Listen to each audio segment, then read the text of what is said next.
Di sepertiga malam ini, aku menghadap, aku meminta ampun kepadamu atas segala dosa-dosa. Ya Allah, di sepertiga malam ini, aku memohon kepadamu, aku bersimpuh tunduk kepadamu agar Engkau memaafkan aku. Ya Allah, berikanlah ilmu yang bermanfaat untukku. Jauhkanlah maksiat dari diriku. Jauhkanlah segala bentuk zina dari diriku. Dan berikanlah aku istri yang sholihah untuk menemani hidupku. Berilah kesehatan untuk orang tuaku. Berilah sukses akhirat untuk kawan-kawan. Dan ampunilah dosa guru-guruku. Rabbana atina fid dunya hasanah wa fil akhirati hasanah wa qina adzabannar. Amin.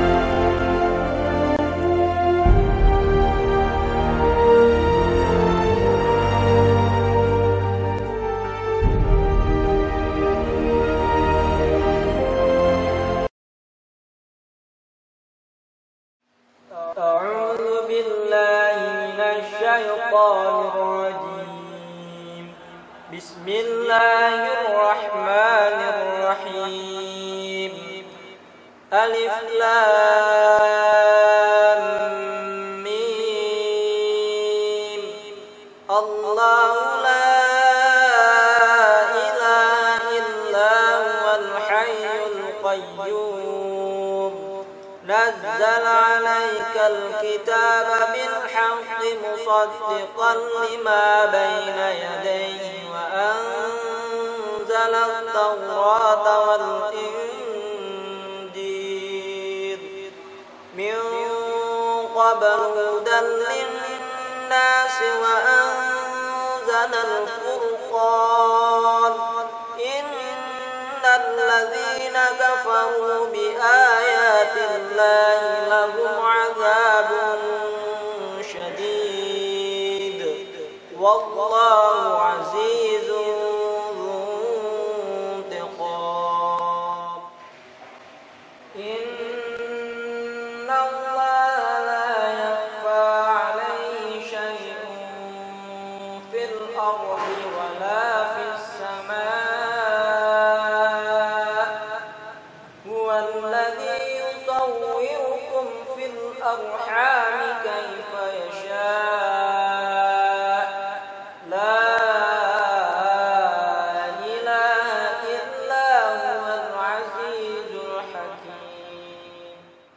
هو الذي أنزل عليك الكتاب منه آيات محكمات هن أم الكتاب وأخر متشابهات فأما الذين في قلوبهم زيغ فيتبعون ما تشابه منه ابتغاء الفتنة وابتغاء تأويله وما يعلم تأويله إلا الله والراسخون في العلم يقولون آمنا به كل عند ربنا وما يذكر إلا أولو الألباب. ربنا لا تزغ قلوبنا بعد إذ هديتنا وهب لنا من لدنك رحمة إنك أنت الوهاب. ربنا إنك جامع الناس ليوم لا ريب فيه إن الله لا يخلف الميعاد. إن الذين كفروا لن تغني عنهم أموالهم ولا أولادهم من الله شيئا وأولئك هم وقود النار كدأب آل فرعون والذين من قبلهم كذبوا بآياتنا فأخذهم الله بذنوبهم والله شديد العقاب قل للذين كفروا ستغلبون وتحشرون إلى جهنم وبئس المهاد صدق الله العظيم.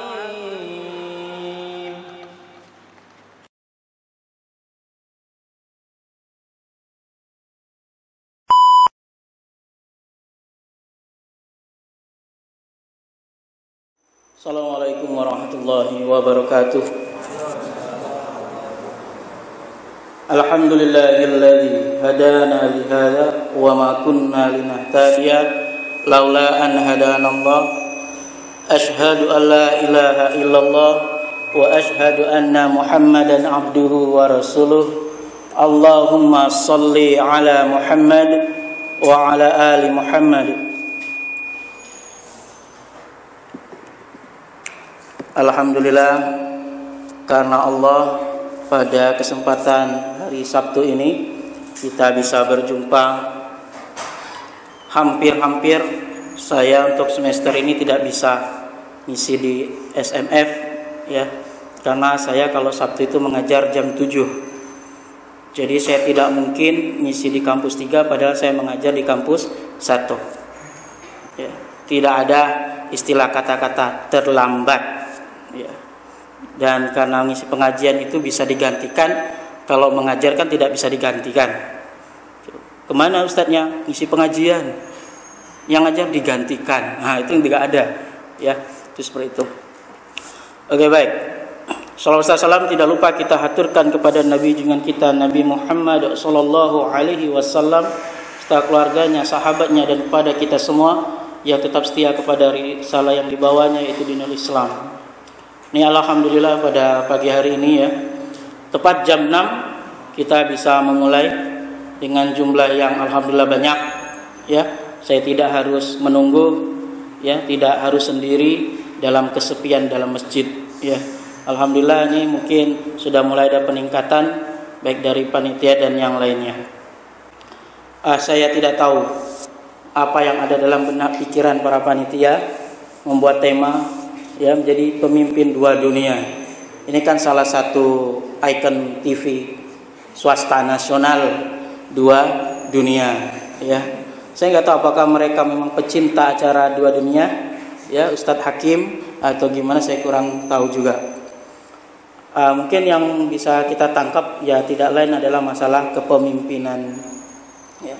Saya juga tidak tahu apakah ini teman-teman dari IMM ini mengkritisi masalah kepemimpinan yang sekarang ya, atau bagaimana, saya juga tidak tahu. Apakah ini mau menyindir pemerintah? Jangan disindir, nanti ditangkap ya. Sekarang sudah ada status yang paling bagus ya, jangan takut jualan sate. Nah, karena yang tukang tusuknya saja ditangkap, apalagi yang jualan satenya nanti gitu ya. Oke, baik, ini materi kita tentang pemimpin dua dunia. Yang jelas dalam pemikiran kita harus ada dua dunia. Ini adalah dunia kita sekarang ini, dunia selanjutnya adalah dunia akhirat ya, dari alam dunia yang kita tempati dan akhirat.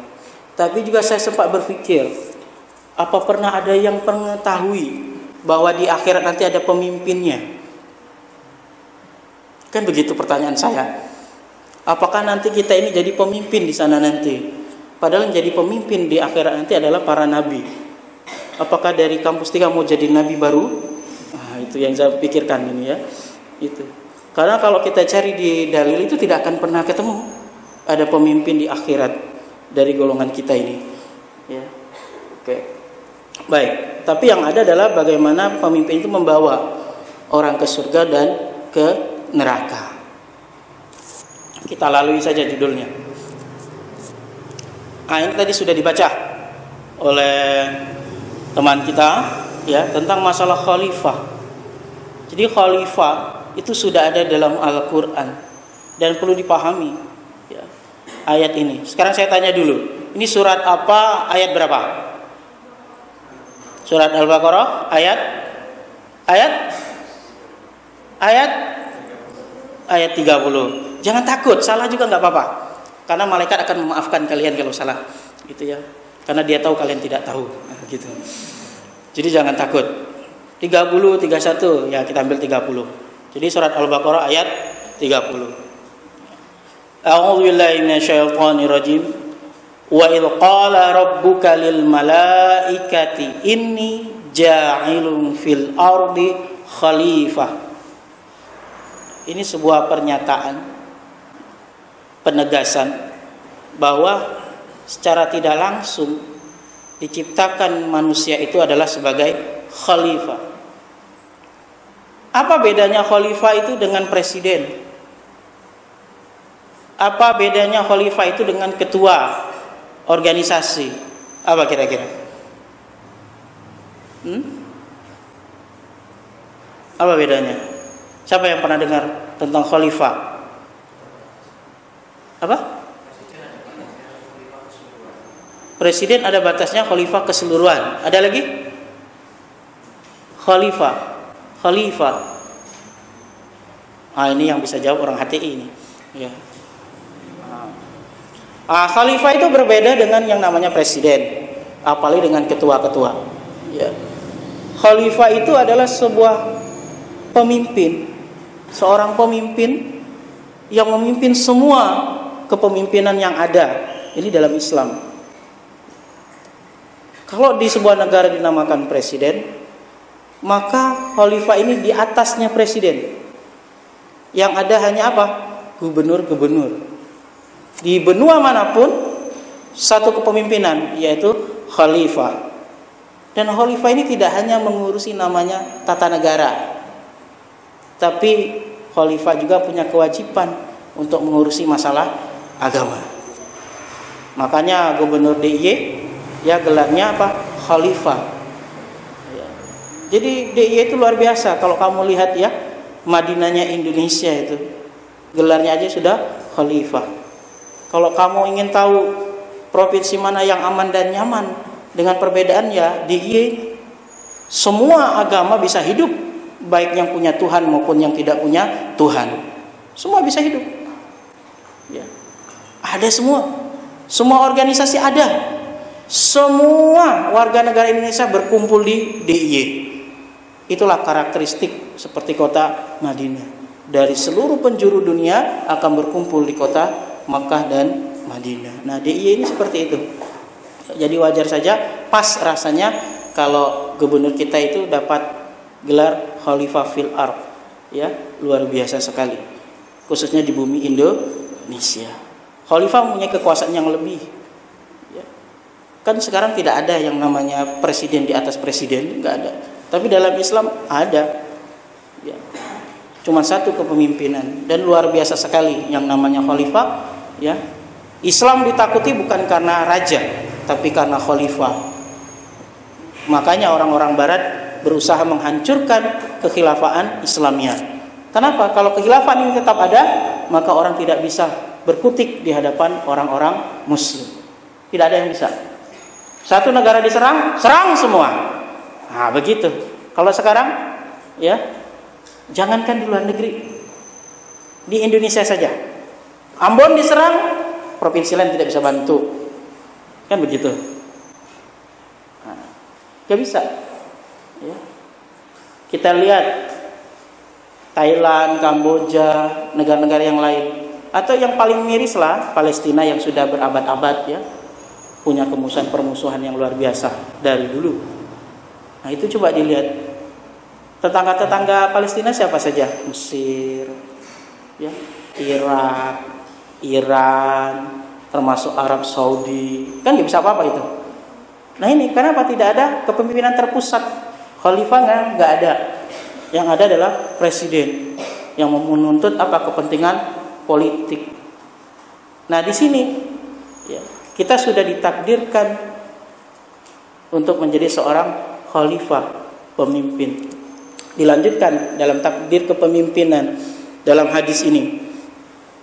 Hadisnya sangat masyhur, kita kenal ya. Kullukum ra'in. Setiap kalian adalah pemimpin. Dan setiap pemimpin akan dimintai pertanggungjawaban. Seorang kepala negara, seorang imam akan dimintai pertanggungjawaban atas apa yang mereka pimpin. Ya. Seorang suami adalah seorang pemimpin. Seorang istri adalah seorang pemimpin. Semuanya. Bahkan kita pun sebagai makhluk individu adalah seorang pemimpin. Coba kamu bayangin. Ciri pemimpin itu apa? Ciri pemimpin itu apa? Teladan. Apalagi? Ciri seorang pemimpin adalah memberi perintah. Kan begitu? Yang memberi perintah, yang memberi keputusan, itu adalah seorang pemimpin. Nah kita sebagai pribadi individu adalah seorang pemimpin bagi diri kita sendiri. Contoh kecil, kita adalah seorang pemimpin. Ada makanan. Kalau kamu gak mau makan, siapapun yang memaksamu, kamu tidak akan makan. Betul kan? Begitu. Ini masjid, rumahmu di sampingnya. Toa itu menghadap rumahmu. Azan sampai 5 kali pun, kalau kamu tidak mau keluar rumah, tidak akan pernah kamu keluar rumah. Karena apa? Kamu perintahkan dirimu untuk tidak berangkat. Ya kan? Sakit perut, mules, sesakit apapun itu perut, karena kamu takut ke kamar mandi, ya, kamu perintahkan dirimu, gak usah ke kamar mandi, nanti ketemu. Nah, sampai mencret di situ pun kamu tidak akan ke kamar mandi. Itu bukti kalau kita adalah pemimpin. Takdir kepemimpinan sudah ada pada diri manusia. Iya betul. Mau kuliah mau enggak, itu kamu yang mimpin. Jadi tubuh kita ini tidak akan bisa bergerak tanpa ada perintah. Kalau tubuh kita tanpa perintah kok bergerak, nah ini keanehan. Ya, apa dia kena ayan, kesurupan, ya toh? Kan begitu saja toh? Gak ada perintah, langsung nempeleng orang lewat, enteng. Lu kenapa kamu tempeleng? Gak tahu, gerak sendiri. Itu berarti kesurupan. Itu. Jadi tubuh kita sudah memberikan identik akan sebuah kepemimpinan. Toto tangan kamu nulis sendiri. Itu berarti, iya toh? Nah begitu. Ada makan langsung nyosor. Nah itu berarti kuda lumping kamu. Karena apa? Kita adalah pemimpin. Makanya nanti di akhirat, di akhir zaman, kita akan dimintai pertanggungjawaban. Fawarabbika lanas'alannahum ajma'ina amma kanu ya'malun. Maka demi Tuhanmu, kami pasti akan menanyai mereka semua tentang apa yang telah mereka kerjakan dahulu. Maka akan dimintai pertanggungjawaban apa yang telah kita lakukan, karena kita adalah pemimpin. Kemana tangan bergerak, kaki melangkah, mata menatap, akan dimintai pertanggungjawaban. Sekecil apapun, ya. Ada orang lewat, kamu lirik-lirik, kena, ya toh. Kaki yang melangkah, ya toh. Oh, pengen lihat itu, ada apa? Ternyata di sana maksiat, kamu datang ke sana. Itu coba-coba. Nah ini kadang manusia punya karakter coba-coba berbuat dosa. Saya juga heran. Ya. Lu kenapa kamu ke sana? Coba-coba Pak. Setan kok ditantang. Nah ini, ya. Sering saya aneh ini. Ya. Coba-coba. Nah, yang namanya coba-coba itu akan keterusan. Jadi diri kita ini jangan dicoba-coba kalau dalam hal kejahatan itu. Nanti kalau dia terbiasa, nanti dia akan melakukan gerakan refleks. Betul. Contoh, nyontek. Kamu coba-coba nyontek. Berhasil. Ya, tidak ketahuan. Habis nyoba lagi. Terus akhirnya refleks. Berbagai macam cara untuk nyontek itu. Ya, mulai dikera baju. Ting. Ya, kalau yang standar nasional kan gampang. A, B. Itu kan? Itu. C, D, nah itu standar nasional. Itu kebiasaan nanti. Tapi kalau yang tidak terbiasa, itu gemeteran terus tuh. Nah itu. Makanya jangan dicoba dalam hal keburukan. Tapi kalau dalam kebaikan nggak apa-apa dicoba-coba. Coba-coba sholat lain, bukan sholat wajib. Kalau sholat wajib nggak boleh coba-coba. Saya mau coba sholat zuhur. Nggak enak, besok nggak lagi. Jangan. Ini coba-coba sholat lain. Ya, enak banget coba-coba sholat wajib. Nggak enak, besok nggak usah. Nah, sholat lain nggak apa-apa dicoba. Oh, malam ini dapat setengah rakaat. Kenapa setengah rakaat? Bangun tertidur langsung setengah. Oh, besok ditambah 3/4 rakaat. Nggak apa-apa, coba-coba. Ya, nah, begitu. Oh, sholat ini sakit, itu karena tidak terbiasa bangun malam. Besok dicoba lagi, lama-lama nggak sakit. Begitu. Ya, akan dimintai pertanggungjawaban setiap apa yang kita lakukan. Apalagi Allah itu mengetahui apa yang lahir maupun yang batin. Nah, ini yang harus hati-hati. Ya, kalau yang lahir mungkin nampak, ya, mungkin kita bisa. Saya tadi. Tapi kita suka lupa itu yang apa batin. Kegiatan batin ini suka lupa. Ada orang terlanjur jelek lewat. Itu dalam batin ini jelek banget. Nah, itu mulut tidak terucap, mata tidak terlalu, ya kan kelihatan mata pandangan sinis kan. Nah itu kan sinis ya, nah, gitu. Nah itu. Tapi batin ini kadang berbahaya. Terbesit dalam hati. Kok ada ya orang jelek di dunia? Nah ini hati-hati akan dimintai pertanggungjawaban itu. Maka pemimpin, maka dalam Islam kan salah satu untuk menutup itu adalah istighfar. Astagfirullah. Nah, tapi kalau terus-terusan, itu jelek astagfirullah. Bungkuk astagfirullah. Itu namanya ya, pelanggar tetap ya dalam perbuatan dosa. Tapi kalau terus-menerus kan jadi dosa besar itu. Dosa kecil yang dilakukan terus-menerus itu jadi dosa besar. Hati-hati. Tapi kan udah istighfar, Pak. Itu emang kamu siapanya istighfar? Maka hati-hati. Kita sudah dapat yang namanya takdir kepemimpinan. Sekarang saya tanya, pemimpin ideal seperti apa? Nah, ini nggak ada calon jadi pemimpin.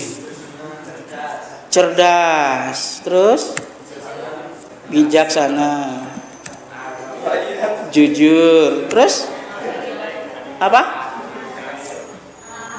Amanah. Apalagi? Nggak korup. Terus fatona. Fatona sudah cerdas ya? Belusukan, boleh lah.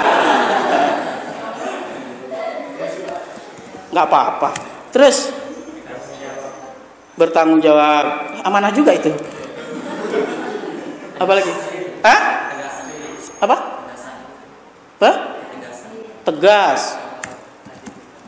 Apa lagi? Adil. Islam. Apa lagi?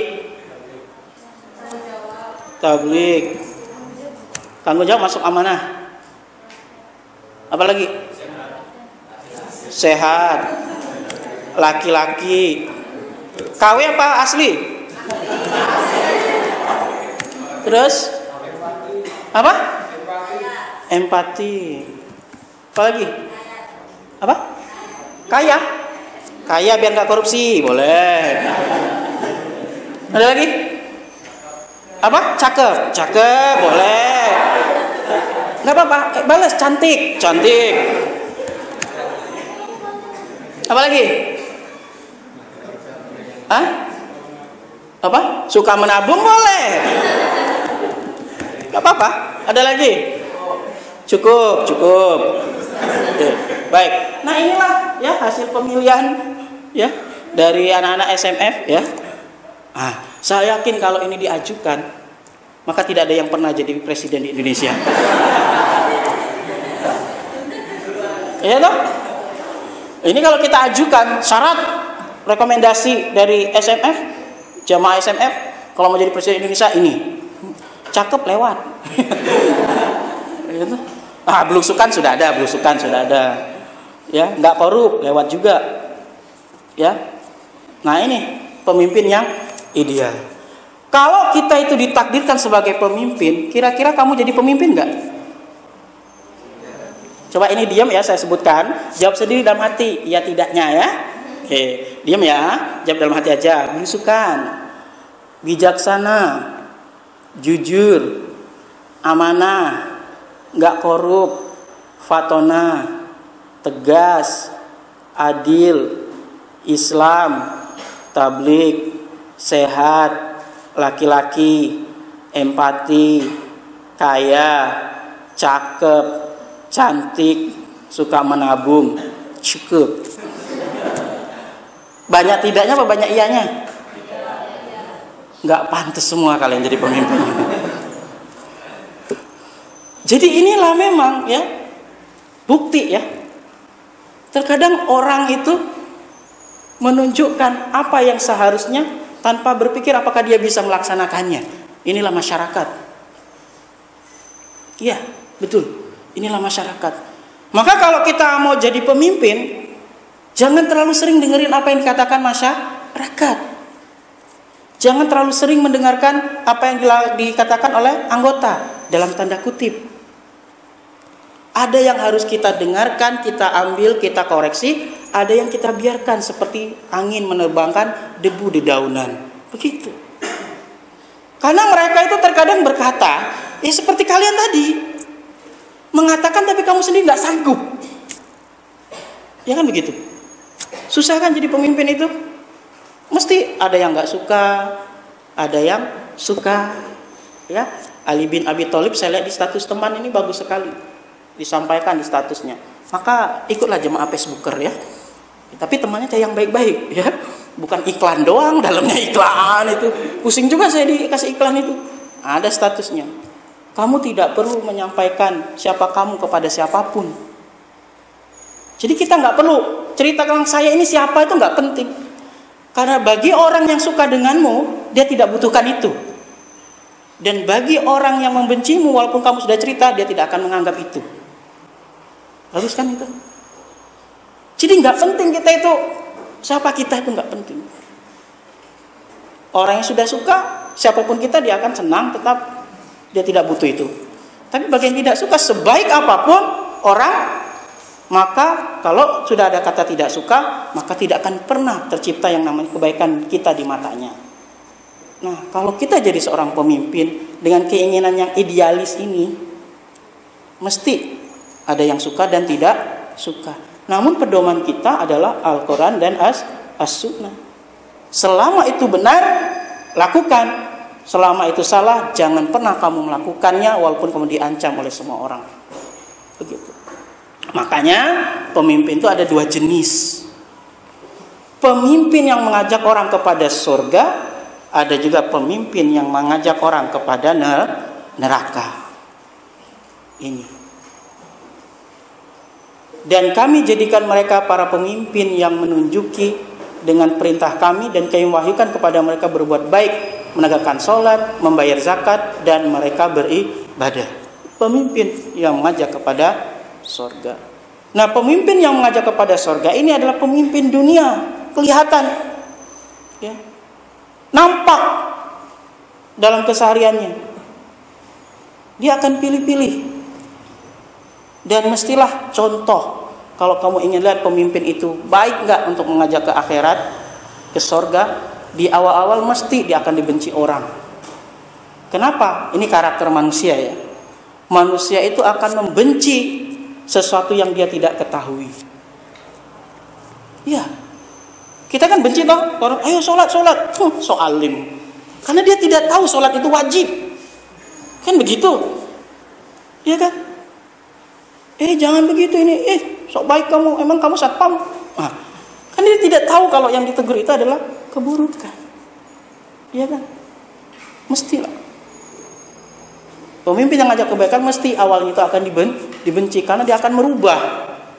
Sama seperti kalian, tiba-tiba kalian jadi soleh. Ya toh? Ternyata besok Senin ada yang kuliah, langsung assalamualaikum. Orang kan kaget semua. Kamu kesurupan apa? Nah, ini mahasiswa kita ini, ya lihat orang ada berubah baik dia jadi bingung. Ya kan? Kamu kesurupan jin Mekah. Gitu. Ya. Mesti dikomenin ya. Ada cewek ya toh, tiba-tiba pakai hijab, pakai cadar, ada kura-kura ninja. Ini ya susahnya itu orang sudah berusaha memimpin dirinya dengan baik untuk maju baik, malah bingung orang. Ya, gitu. Nah, ada juga pemimpin yang membawa kita kepada neraka. Seperti apa pemimpin itu? Ya. Yang membawa kita kepada surga, yang dirindukan surga itu seperti apa? Dalilnya ya cuma satu ini. Pemimpin yang dirindukan surga. Ya. Ada 7 golongan. Ya. 7 golongan mana yang akan tidak ada mendapatkan lindungan kecuali 7 ini di akhirat. Yang pertama kali adalah, ini coba. Yang pertama kali adalah imamun adil. Pemimpin yang adil. Pemimpin yang dirindukan surga adalah pemimpin yang adil. Apa yang dimaksud dengan adil itu? Apakah adil itu harus sama? Enggak. Adil itu adalah memberikan, memposisikan sesuatu pada tempatnya dan sesuai dengan kebutuhannya. Itu adil. Jadi namanya siapa? Ahmad Shawab. Ahmad Shawab punya istri 4. Karena Wadi punya kampusnya 5. Nah itu. Jadi dia mewakili setiap kampus. Adilnya Ahmad Shawab ini bukan berarti dia ngasih 1 juta semua istrinya, bukan. Tapi tergantung istrinya punya anak atau tidak. Yang satu punya anak 5, yang satu 4, yang satu 3, yang satu 2, yang satu 1. Nah gitu. Disesuaikan. Oh yang 5 miliar, yang 4 miliar, yang 3 miliar, yang 2 miliar, yang 1 miliar uang daun. Gitu. Harus disesuaikan. Itu namanya adil. Begitu juga dalam diri kita. Karena kita pemimpin, kita harus adil. Membagi waktu. Kapan kita harus bekerja, kapan kita harus istirahat. Sudah jelas dalam Islam. Siang hari untuk bekerja berusaha, malam hari untuk istirahat. Ya toh? Jadi kamu bekerjalah di pagi hari itu berterbaran. Mau kamu banting-banting tulang, mau kamu jual tulangmu, terserah. Ya. Tapi malam hari gunakan untuk istirahat. Nah, ternyata di malam hari ini istirahatnya seorang muslim itu ada 2. Istirahat tidur, ya, istirahat pikiran dengan berzikir. Salah satunya adalah sholat lail. Iya.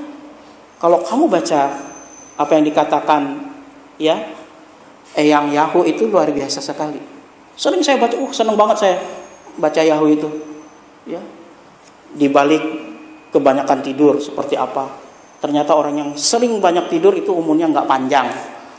Walaupun takdir itu Allah yang buat, itu penelitian dia. Orang yang banyak tidur lebih dari 8 jam, waktunya nggak panjang hidupnya. Ya betul, tidurnya banyak, hidupnya nggak panjang. Itu. Orang yang sering tidur larut malam bergadang, maka hatinya nanti kena penyakit, ya, kanker hati. Maka jangan sering bergadang. Maka Haji Roma Irama itu bagus sekali. Jangan begadang kalau tidak ada perlunya. Itu dari penelitian mungkin ya, kan dapat profesor. Begitu. Apalagi banyak sekali itu. Ketika kita melakukan kesalahan, dosa, akan meningkatkan detak jantung. Orang yang suka berzina itu ternyata jantungnya lemah. Kenapa? Ketika dia berzina kan mau untuk mengkonsentrasikan hasrat itu, jantungnya berdetak kencang. Gitu. Makanya playboy itu jantungnya mesti kencang. Ya, playboy kan suka dengan orang dikit-dikit cinta. Rasa cinta kan buat berdebar-debar. Apa kata Ahmad Dhani? Ketika ada kamu, mengapa jantungku begitu. Ya. Maka jangan jadi playboy, jantungan mesti. Ya. Kalau playgirl apa? Kalau playboy jantungan, kalau playgirl nggak jelas. Gitu aja. Lama mikirnya. Jadi yang dirindukan surga itu adalah pemimpin yang adil. Tidak gampang menjadi seorang pemimpin yang adil itu. Harus mendengarkan, memperhatikan, ya, memeriksa dan berusaha ini. Kita pun sebagai pribadi harus menjadi kepribadian yang adil. Kadang kita ini tidak adil dalam diri. Lebih banyak main-mainnya. Katanya mau jadi pemimpin yang fatona, yang cerdas, tapi nggak pernah belajar. Nggak bisa itu, ya kan? Ini jadi pemimpin yang berkualitas, sehat jasmani. Kan kalau syarat presiden, sehat jasmani dan rohani. Ya toh? Tapi nggak pernah ya di Indonesia itu ada kejadian ketika ada pemeriksaan presiden lalu ditolak. Ini nggak bisa jadi presiden karena penyakitan, nggak pernah ya. Semuanya bersih semua karena udah dibayar, jadi nggak bisa. Begitu. Nah itu ya. Kamu tidak akan bisa menjadi pemimpin sebelum kamu mampu memimpin dirimu sendiri. Nggak pernah bisa. Selama kita tidak bisa memimpin diri kita, maka kita tidak bisa memimpin orang lain. Kalau kita paksakan kita memimpin orang lain, yang terjadi apa? Emosional. Ya betul. Nggak percaya begini buktinya. Kalau dulu kamu ketika sekolah nakal, ya, nanti kalau kamu jadi pejabat, lihat orang salah, mesti marah-marah. Karena kamu tahu betapa susahnya ngurusin orang nakal itu. Ya betul. Maka kamu bisa cek, ya, gaya-gaya kepemimpinan itu tergantung dia seperti apa dulunya. Kalau dulu dia bagus, ketika memimpin bagus juga. Tapi kalau dia dulu sembrono, ketika memimpin kemungkinan besar sembrono. Gitu. Kita coba aja lihat, ya. Kenapa terkadang guru-guru kita itu sama seperti guru-gurunya terdahulu? Karena bawaan. Ya. Ketika kita nggak bisa memimpin diri itu sudah nggak akan pernah bisa memimpin orang lain. Karena apa? Kita akan mempraktekkan apa yang ada pada diri kita. Jika kamu ingin melihat karakter seorang, maka lihatlah saat dia menjadi pemimpin. Adil atau tidaknya, ya kan? Amanah atau tidaknya, cerdas atau tidaknya, itu baik atau tidaknya. Lihat dia jadi pemimpin. Nah, bagaimana supaya kita tahu karakter kita itu seperti apa ketika memimpin? Tidak akan pernah bisa kalau kamu tidak pernah ikut organisasi. Ya. Kalau selama kamu jadi mahasiswa, kok nggak pernah ikut organisasi satu kali pun, maka jangan pernah kamu mimpi menjadi seorang pemimpin yang baik. Nggak akan pernah. Dan kamu bisa cek bagaimana karakter temanmu ketika dia memimpin. Padahal pemimpin datang terlambat, berarti dia orangnya memang lelet ini. Iya, begitu. Padahal pemimpin kok nggak amanah, berarti dia orangnya nggak amanah. Pemimpin salah sangka, berarti orang suka berprasangka. Ini, nah itu. Jadi kalau mau lihat karakter orang, lihatlah ketika dia memimpin sesuatu. Kan begitu. Karena sesuatu itu harus dipraktekkan dulu, baru kita bisa tahu. Kamu mau dikatakan orang baik, orang harus tahu dulu kebaikanmu seperti apa. Kan begitu. Orang mendapat gelar soleh, kan kelihatan. Kenalkan saya soleh dan pasti soleh. Itu gak akan pernah dipercaya orang. Ya. Tapi kalau namamu misalnya namamu itu pendosa, ya toh, tapi kamu rajin ke masjid, ya toh, sholatmu bagus, ya kan, puasamu sunnah terus, ya dari Daud sampai nggak Daud, semua bagus, mesti kamu orang akan dikenal, oh itu pendosa yang soleh, begitu, karena ada bukti, nggak bisa, ya, tanpa harus ada pembuktian. Begitu juga pencuri, ya kan? Nggak bisa orang tiba-tiba didikte, oh kamu pencuri, nggak bisa. Oh kamu pencuri, kok saya dipanggil pencuri? Ya karena kamu nggak pernah mencuri, nggak pernah bisa itu. Ya. Pencuri itu akan dikatakan pencuri kalau dia terus-menerus mencuri. Nah termasuk mencuri hati. Nah gitu. Itu pencuri juga itu, tapi tidak ada hukuman. Nah gitu ya. Coba carilah ya hukuman yang tepat apalah itu. Tanya di Mahkamah Konstitusi, ada nggak itu?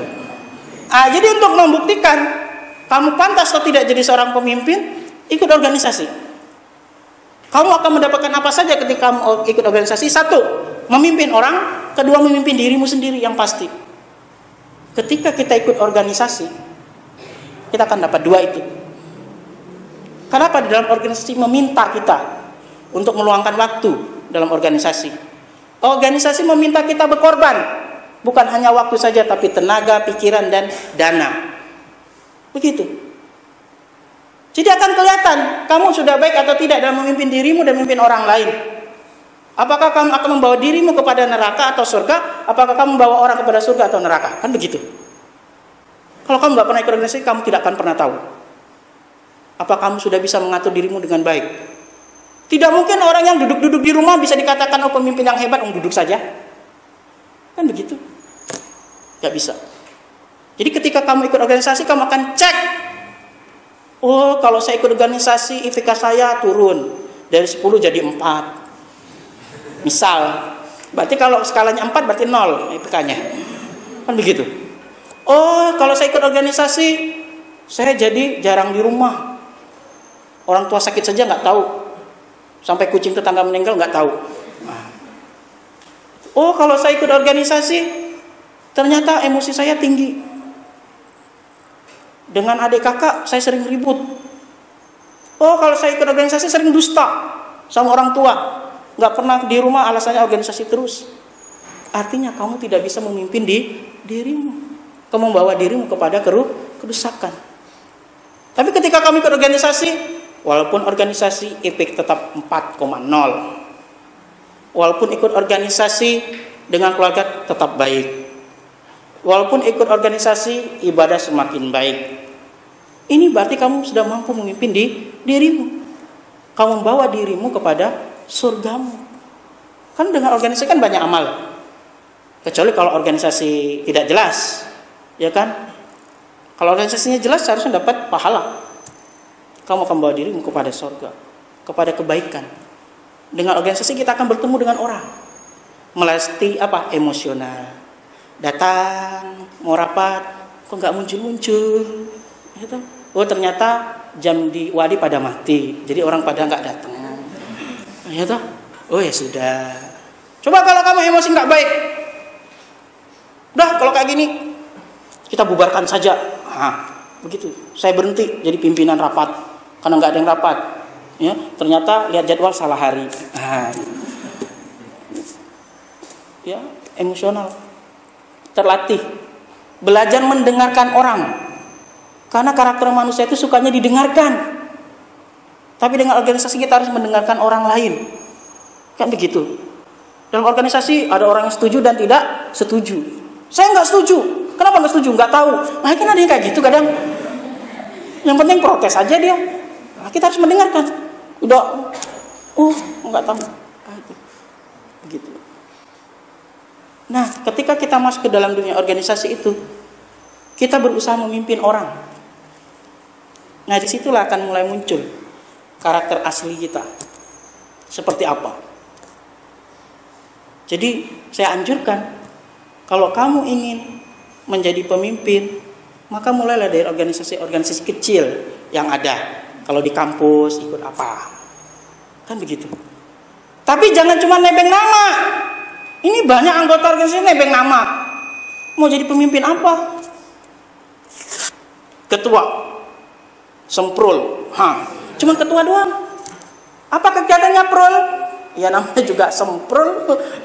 Ya kegiatannya ya prul. Kan banyak organisasi yang seperti itu. Ada organisasi ketua bidang kebelet. Enggak ada kegiatannya.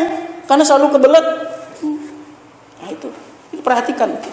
Coba dilihat. Ya. Kamu mau jadi pemimpin dunia dan akhirat atau dunia saja?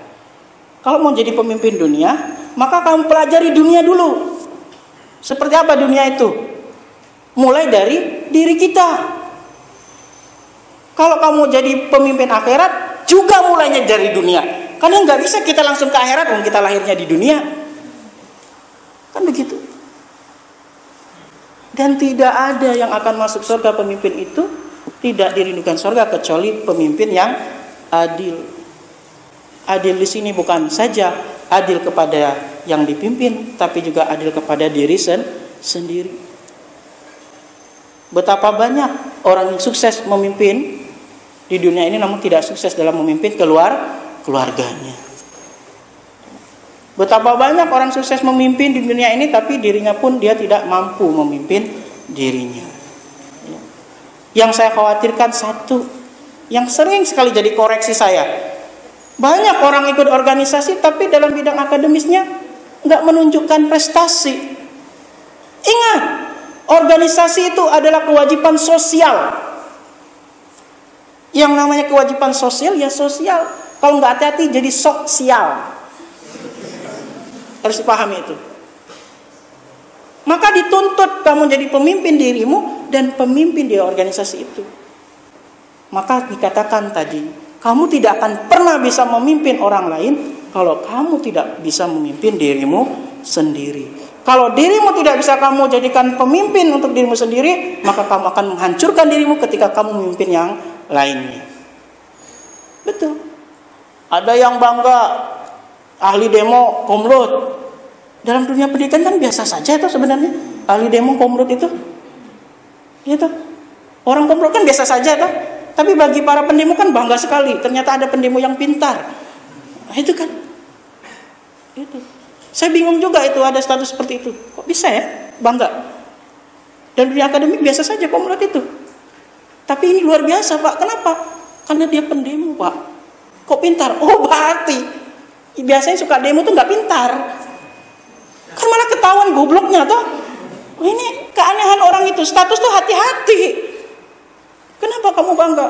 Karena Pak, dia pendemo tapi komrut Pak. Baru kali ini. Iya. Berarti selama ini orang yang suka demo itu. Kan begitu. Maka kamu harus berpikir ketika berorganisasi. Jadilah organisasi kumpulan orang-orang yang cerdas. Buat aturan bila perlu seperti saya. Siapa dalam organisasi saya yang tidak dapat ranking peringkat, pecat. Wah, itu keren. IMM buat itu. Kalau IP tidak 3,0 minimal, pecat. Saya yakin sepi. Awalnya sepi, nanti akhirnya kan, wow, ternyata harus pintar-pintar ini jadi anggota IMM itu. Begitu. Lah kalau di kumpulan orang-orang pintar, wah maju.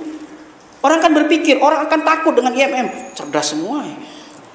Sudah IMM, kapak suci semua kan. Merah ketemu merah, membara. Kan begitu. Ya enggak? Jadi enggak akan kejadian anak IMM ditempeleng orang. Iya toh? Iya kan? Anak IMM dipukul orang. Wah kalau saya tersinggung saya. Cari habis itu begitu. Sorry ya. Gitu.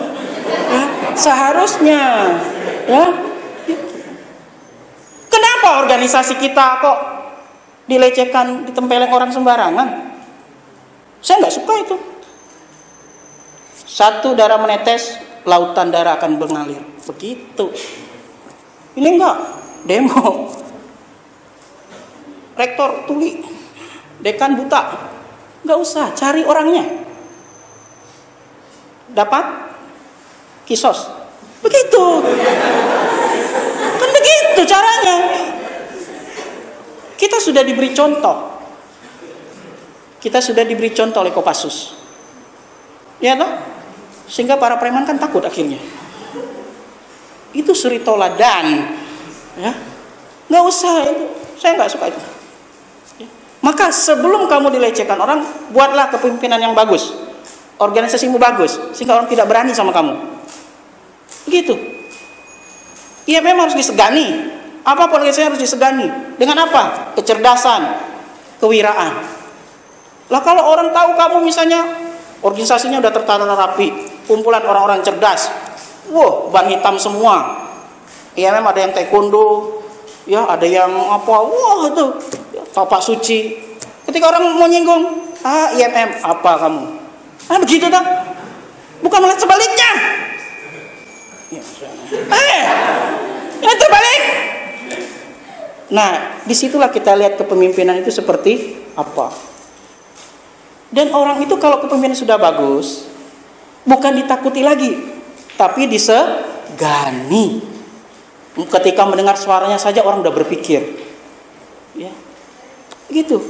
Jadi kalau kepemimpinan sudah bagus itu bukan ditakuti, tapi disegani. Batuknya saja sudah menggetarkan orang. Gitu. Ini udah batuk-batuk sampai bengek, orang diam aja. Berarti kamu nggak disegani orang. Gitu ya. Jadi pemimpin yang bagus itu adalah yang sudah mampu memimpin dirinya sendiri. Mau belajar jadi pemimpin baik di dunia dan di akhirat, dengan dua dunia tema kita itu melalui jalur organisasi. Apapun itu. Jangan pernah kamu akan menjadi pemimpin kalau nggak pernah kamu mimpin di organisasi. Jangan pernah mimpi. Kamu bohong saja nanti kalau jadi pemimpin itu. Nggak pernah dia mimpin orang. Ya. Maka jadilah pemimpin yang baik mulai dari diri kita. Saya kira begitu saja. Silakan kalau ada pertanyaan. Ya, satu dulu. Waalaikumsalam. Bagaimana kalau kita dipilih menjadi pemimpin padahal kita tidak punya pengalaman, dan sebagaimana tadi dijelaskan bahwa menjadi pemimpin itu amanah sangat besar. Sampai ketika Umar dipilih menjadi pemimpin, beliau mengatakan bahwa inna lillahi wa inna ilaihi raji'un. Nah, itu apa kita akan menolaknya atau menerimanya?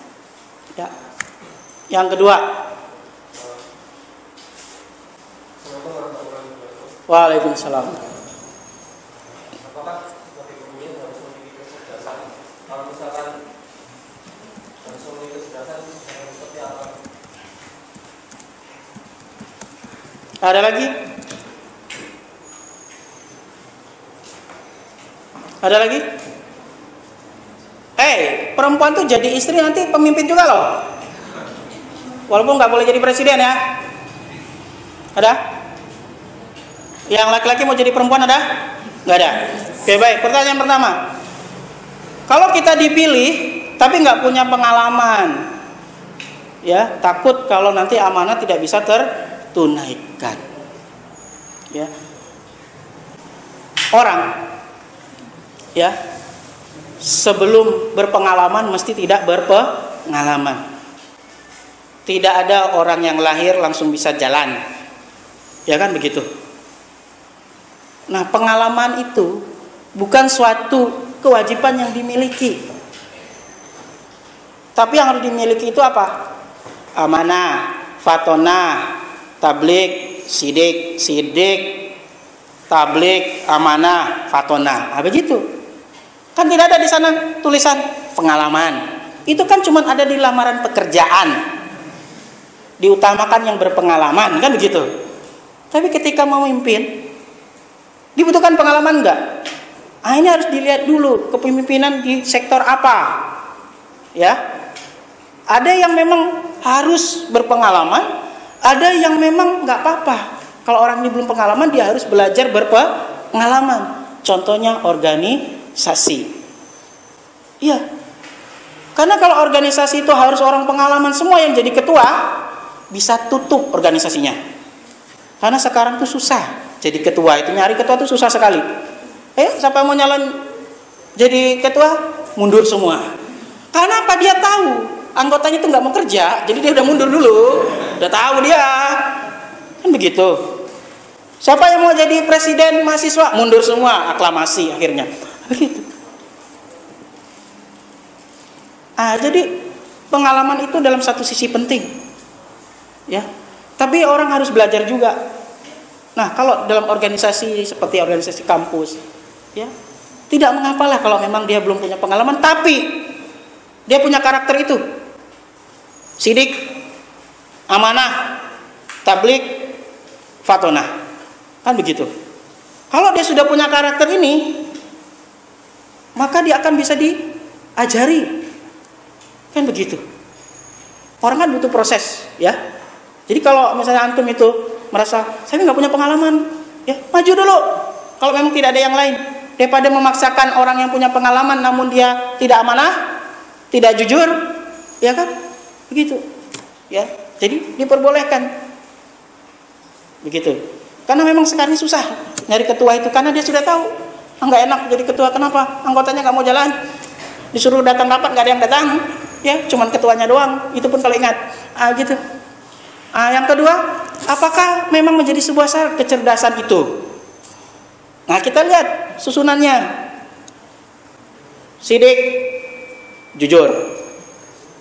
Apalagi? Amanah, dapat dipercaya. Tablik, menyampaikan. Fatonah, cerdas. Fatonah ini ditaruh di akhir. Makanya Fatonah masuk penjara nggak apa-apa. Ya. Karena kecerdasan itu dalam kepemimpinan itu letaknya terakhir. Tetapi harus dimiliki kecerdasan itu. Kalau dia tidak punya kecerdasan, dalam hal ini adalah keahlian, maka apabila sebuah jabatan itu kamu berikan kepada bukan yang ahlinya, maka tunggu kehancurannya.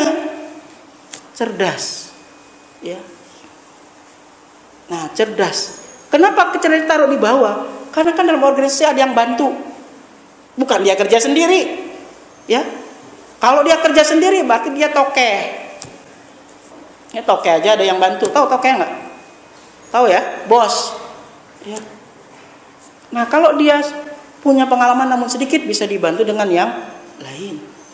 Ya. Nah, kecerdasan yang paling harus dimiliki bagi seorang pemimpin adalah kecerdasan emosional. Itu. Baru kecerdasan yang lain. Karena kalau seorang pemimpin tidak mempunyai kecerdasan emosional yang baik, maka yang dipimpin itu akan cepat menghilang dengan sendirinya. Merasa gampang sakit hati, tersinggung, memimpin dengan emosional, akhirnya orang akan malas. Begitu. Maunya sendiri, kan nggak boleh itu. Menyikapi itu penting, kecerdasan emosional, maka ditaruh di akhir. Ya. Begitu ya. Jadi jangan khawatir, Pak, saya itu diminta pemimpin, Pak, IP saya 0,25, Pak, gimana? Itu ya. Itu harus dipertanyakan juga yang milih. Yang milih dia tuh kenapa? Apa karena dia ini nggak cerdas jadi bisa dikerjain? Atau gimana? Kan begitu. Begitu ya. Gitu ya. Ada lagi pertanyaan? Silakan. Ya. Sejauh mana seorang perempuan boleh menjadi pemimpin? Sejauh mata memandang ya. Karena kita dihadapkan pada misalnya saya pemilihan gubernur, kita tahu syarat-syarat tadi semuanya ada pada si calon yang perempuan. Ya. Kan yang laki tidak memenuhi syarat tersebut. Ya. Bagaimana Ustaz? Tentang pemimpin yang marah, adakah yang disahkan atau pemimpin yang marah? Boleh nggak pemimpin marah?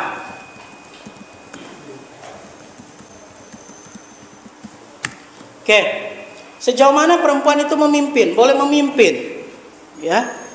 Nah, sudah walaupun tidak seluruhnya mengatakan ijma, ya, tapi ulama-ulama salaf mengatakan bahwa perempuan dilarang menjadi pemimpin dengan ketetapan dalil. Ya, apabila ya pimpinan atau jabatan pemimpin itu diberikan kepada wanita, tunggulah kehancuran.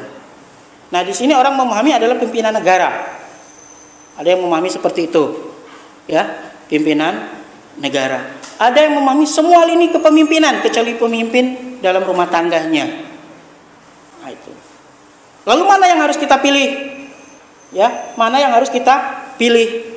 Maka kalau saya dimintai pendapat, semaksimal mungkin ya, di luar kepala negara itu carilah laki-laki.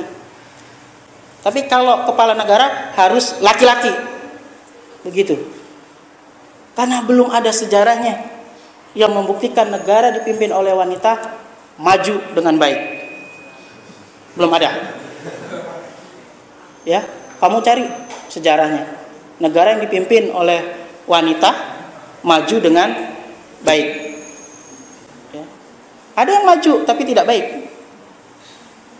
Tapi kalau memimpin yang lain, kalau saya maksimalkan, jangan perempuan. Ya. Walaupun feminis itu protes dia, nggak bisa gitu. Secara kriteria yang kita pilih itu sesuai dengan 4 kriteria tadi.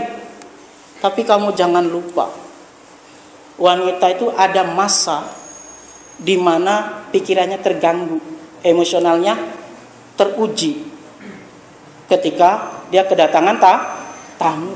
Sesabar-sabarnya wanita takut yang di luar tersinggung. Sesabar-sabarnya wanita ketika datang bulan itu emosi masih terganggu. Iya. Maka seorang pemimpin tidak boleh memutuskan sesuatu kalau dia terganggu dalam emosi. Nggak boleh. Ya. Salah satunya lapar, itu mengganggu juga itu. Saya nggak nyindir kalian yang udah makan, saya belum, bukan. Contoh, ya, saya nguji Qiraatul Kutub. Kita belum sarapan. Ngapa nguji itu adalah pemimpin dalam sidang itu. Ya kan, menguji itu. Maka saya hentikan mobil, Pak, mampir dulu kita makan sarapan. Tapi ini udah waktunya, Pak. Stop, Pak, kalau nggak saya turun. Gitu. Akhirnya berhentilah makan kita. Ya, walaupun saya yang bayar. Kan. Terus saya bilang, Bapak-bapak, kalau kita lapar dalam menguji, nanti ngasih nilainya sembarangan. Tidak bijaksana. Karena emosi kita terganggu oleh perut kita. Begitu. Nah, wanita itu punya kadar seperti itu. Ada masa-masa dia akan terganggu secara emosional. Nah, kamu percaya atau tidak? Kadang wanita itu langsung ketahuan lagi dapat ya. Gitu kan? Langsung orang berbicara seperti itu. Kalau cowok kan jarang toh, lagi dapat Mas. Nah, jarang. Gitu ya. Jadi kalau saya batasannya adalah kalau presiden lebih baik jangan. Kalau di luar itu maksimalkan laki-laki. Begitu. Walaupun kalau dalam tataran tertentu baik. Ya, minimal kamu para wanita apa? Kamu tidak bisa mengurus anakmu dengan baik. Ya. Siapa yang ngurus anakmu nanti? Pembantu. Ya.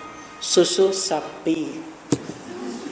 Nggak ada susu sapi, tajin kamu pakai. Boleh nggak pemimpin itu marah? Boleh banget. Tapi marahnya itu yang benar. Marah itu kan tidak harus melotot-lotot. Ya toh? Marah juga tidak harus banting-banting. Ya kan? Contoh begini. Kamu mau terus kayak gini, Mas? Mau keluar dari sini atau saya keluarkan? Kira-kira itu marah atau berbuat baik? Marah toh? Tapi kalau begini, udah diomongin nggak ngerti, matamu kemana? Nah itu marah juga nggak? Tapi lebih lembut yang mana? Yang pertama, lembut menusuk. Kan begitu, ya? Marah tuh boleh, nggak harus kayak anggota DPR lempar-lempar meja, ya toh? Buat DPR tandingan nggak harus. Yang harus itu sekarang BBM tandingan. Sudah status tuh udah lihat? Belum? Nggak gaul? Nah itu ya. BBM tandingan. Pemerintah jual BBM berapa? Mau naik, tapi nggak tahu nih udah naik belum? Ya, 6,5 misalnya harga lama. Kamu buat tandingan 500. Ah gitu, itu baru bagus ya. Marah boleh, siapapun boleh marah, asal marahnya itu karena Allah, karena syariat Allah, dan caranya pun sesuai dengan standar yang bagus. Ya, yang dimaksud oleh hadis itu la taghdab, jangan marah itu hadis diturunkan kepada orang yang temperamental, yang dikit-dikit marah. Ya. Jadi marah itu boleh kalau syariat Allah ganggu. Kalau hak manusia terabaikan. Itu misalnya lampu merah ada orang sit, ya toh, nggak mungkin dia bilang, Mas jangan ngebut, nggak mungkin. Langsung kamu katakan, nggak gitu aja nggak apa-apa. Ya, karena memang saat itu nggak mungkin kamu mengingatkan dia, Mas lampu merah, nggak mungkin. Standarnya apa? Kan begitu. Ya toh? Ada perampok. Mas mau ngapain? Saya perampok. Jangan Mas, melanggar syariat. Kamu dibacok itu. Jadi ada standarnya, ya. Ada yang memang harus kita lembut, ya. Saya lihat teman-teman di Malaysia itu direkam di YouTube, ya. Taruh di YouTube bagus sekali. Dia keliling, ada orang pacaran datangi. Udah nikah? Belum. Udah nikah? Belum. Ngapain kayak gini? Nah, itu bagus ya. Saya kira kalau anak SMF punya program itu, anti kemaksiatan, malam minggu, alun-alun utara, alun selatan, keliling pakai baju IMM, ya toh? Orang lagi boncengan, gaya ransel. Assalamualaikum. Udah nikah? Zina. Saya yakin kamu pulang tidak selamat. Gitu ya. Marah itu boleh ya? Boleh. Tapi yang baik marahnya ya. Ada lagi pertanyaan? Ya, mau dimarahin? Bagaimana Mas? Bentar, ini sampai jam berapa? Jam 7? Boleh lebih? Ya, negosiasi? Silakan, nanti amplopnya tebalin ya. Silakan gimana? Ya. Dalam sebuah anggota itu kan banyak perbedaan watak itu kan banyak Pak. Ya. Semuanya itu kan nggak sama. Nah, sikap kita itu misalnya sebagai pemimpin itu dalam memahami karakter seseorang itu seperti apa? Ya. Ya, ketika karakter itu berbeda-beda ya. Oke, yang selanjutnya Pak. Waalaikumsalam.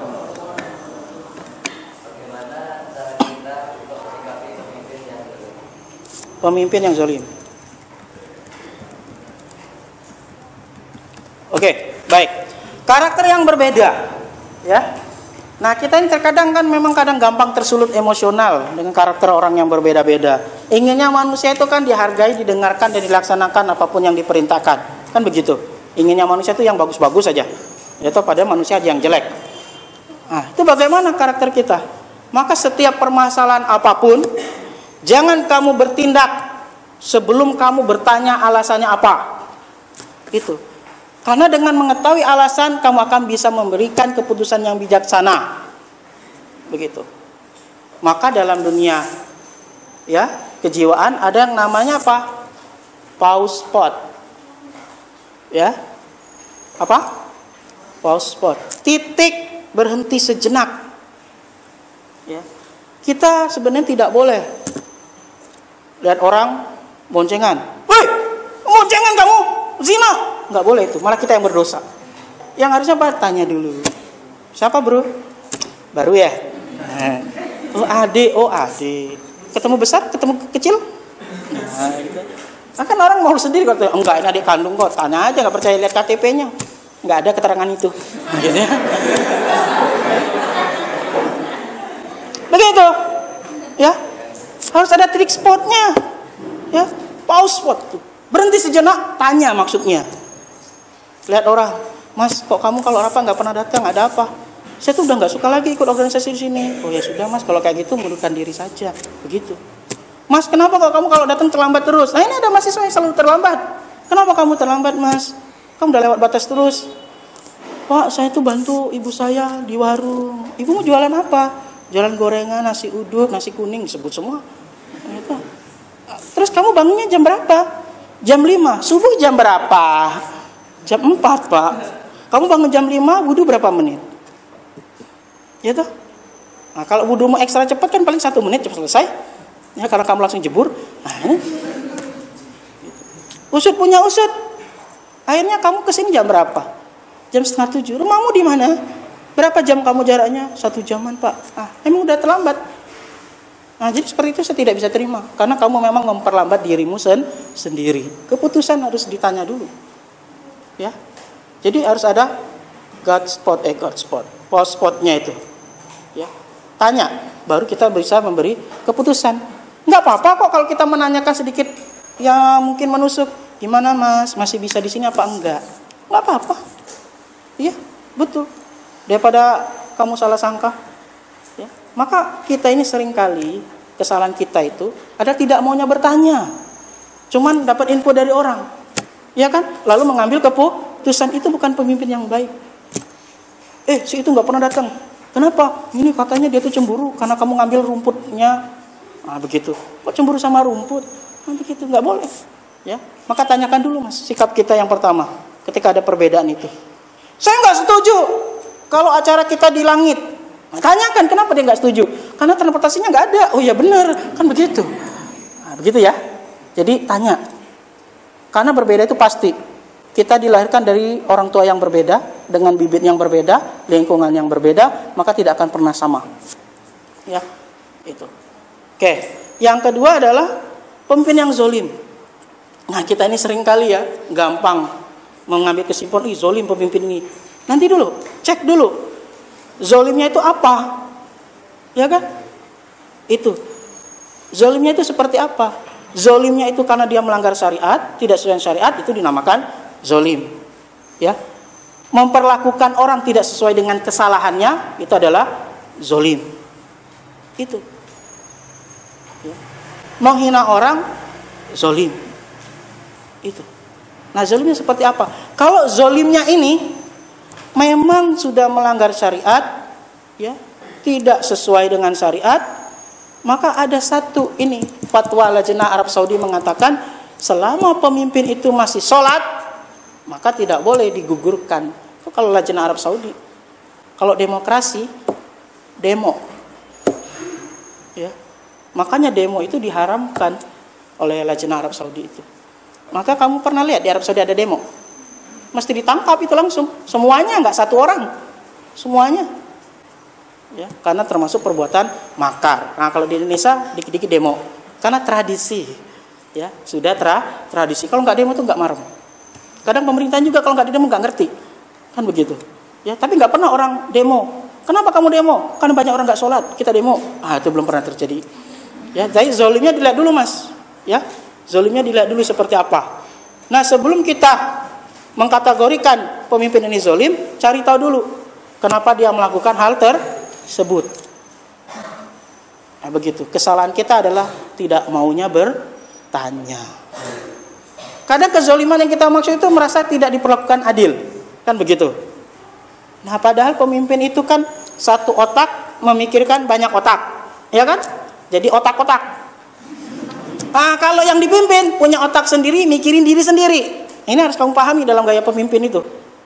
Sehingga pemimpin itu ketika memutuskan sesuatu bukan untuk satu orang, tapi akibat selanjutnya. Begitu. Ada orang satu dipimpin, dihukum dengan berat.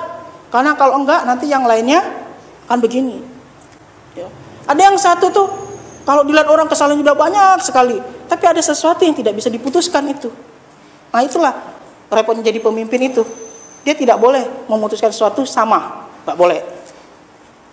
Harus cari strategi terus.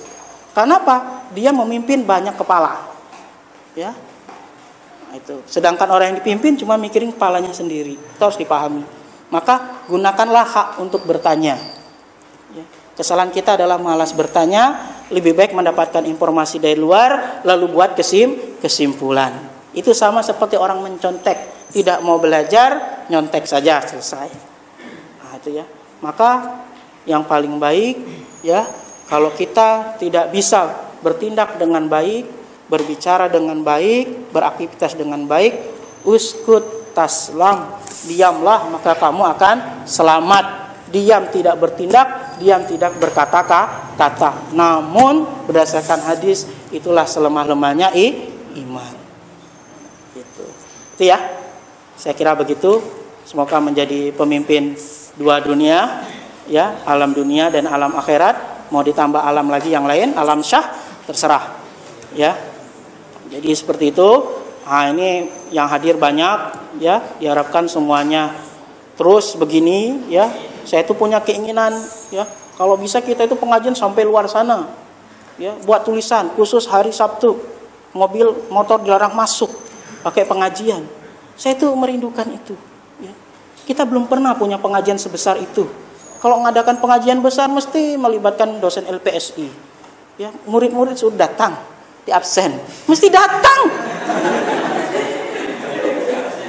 Cobalah kita buat gebrakan, ya kan? Pengajian tanpa harus absensi. Wah, itu baru keren. Ketika dosen-dosen datang, bis-bis kita geser semua, geser.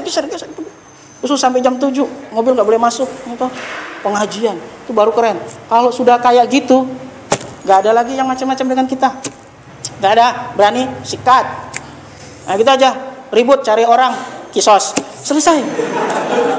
Gitu ya, nggak usah demo. Ya, saya itu risih kayak dengar demo-demo tuh risih saya. Cari orangnya, tangkep, masukin karung, selesai. Nah itu, ya buang ke laut kidul. Dicari kemana dia, diambil Nyoro Kidul. Nah selesai. Itu baru hebat. Daripada kita mencaci maki orang, ya rektor buta, dekan tuli, kamu buta tuli. Nah begitu. Ya. Maka kalau organisasimu ingin disegani orang, maka jadilah orang yang disegani dulu. Ya. Kalau kita sudah disegani orang mau melotot aja udah nggak berani. Dia melotot matamu, nah gitu. Ya. Dia mau ngomong dikit, mulutmu mau saya sambel atau gimana? Nah, orang udah segan dah. Ini kalau kita diomongin orang, balas yang lebih kasar lagi. Itu bukan karakteristik organisatoris seorang muslim. Saya nggak setuju. Cukup kita berjalan orang sudah segan. Ya. Begitu. Gak usah kita gimana ini, kita ini gak usah ribut. Cari urusan belakang, ya kan? Gak mau urusan belakang di depan, nah, begitu. Gitu ya. Nah ini sudah banyak. Ya. Bahkan saya dulu punya waktu ada acara dai ceria itu, saya usulkan minimal lah dibuat sebulan sekali ya. Semua IMM itu buat pengajian satu tempat, digilir. Ya, bulan ini di mana, bulan ini di mana, bulan ini mana. Kalau kamu mau eksis, pakai jaket merahmu itu, merahkan. Ya, undang PDIP. Gitu. Ya. Ini berapa jumlahnya ini? Ada 60? Ada? Nah, itu ya. Tapi ini saya kadang risih juga lihat. Kadang mahasiswa ini pilih-pilih pembicara. Lihat, siapa pembicaranya? Ustadz Budi, asik, lucu. Ah ini masalah. Jangan gitu pikirnya. Saya ini bukan pelawak. Saya tuh kadang risih juga itu. Ustadz, kalau Ustadz yang isi itu rame, Ustadz, kenapa? Kata teman-teman, Ustadznya lucu. Saya ini penceramah, bukan pelawak. Ya, itu jangan pilih-pilih ya. Siapapun yang isi datang. Begitu ya. Itu baru pengajian. Yang isi siapa? Oh Ustadz itu 5 orang. Nah itu gimana itu? Yang gitu ya. Gitu. Jadi saya mohon maaf sama teman-teman, bukan saya kampus 3 nggak mau ngisi, karena saya ngajar. Ya. Nah ini karena ketika ini lagi ujian toh, saya kira wah ini ujian yang datang sedikit, ternyata banyak. Mungkin kangen ya. Ya itu begitu. Jadi seperti itu. Terima kasih. Assalamualaikum warahmatullahi wabarakatuh.